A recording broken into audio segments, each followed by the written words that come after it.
Operation সিঁদুরের সময় পাকিস্তানকে নিয়ে চীনে মাথা ঘামানো চোখে পড়েছিল কিন্তু সবারই।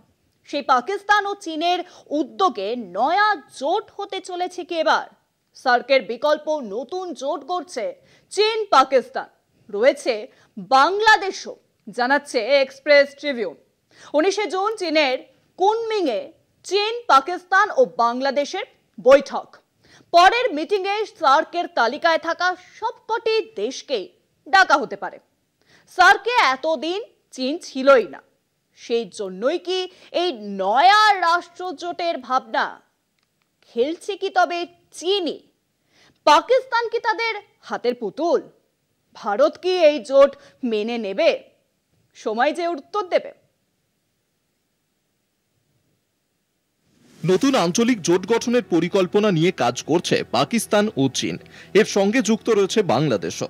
সম্ভাব্য জোটটি দক্ষিণ এশীয় আঞ্চলিক সহযোগিতা সংস্থার বিকল্প হয়ে উঠতে পারে, জানিয়েছেন পাকিস্তানি সংবাদ মাধ্যম এক্সপ্রেস ট্রিবিউন।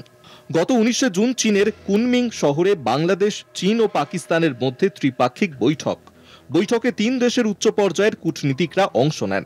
এটি ছিল 3 দেশের প্রথম শীর্ষ বৈঠক। এই বৈঠক ভারতের নজর কাড়ে এবং কিছু উদ্বেগও তৈরি করে। বৈঠকের মূল উদ্দেশ্য ছিল সার্কের সদস্য দেশগুলোকে নতুন এই জোটে আমন্ত্রণ জানানো।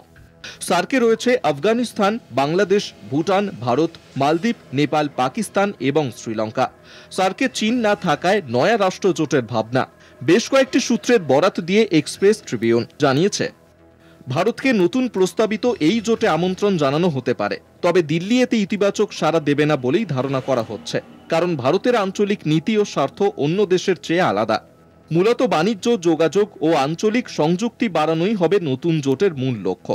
এছাড়া মতাদর্শগতভাবে মিল আছে এমন দেশগুলোকে একত্রিত করেই গঠন করা হবে এই নতুন সংস্থা।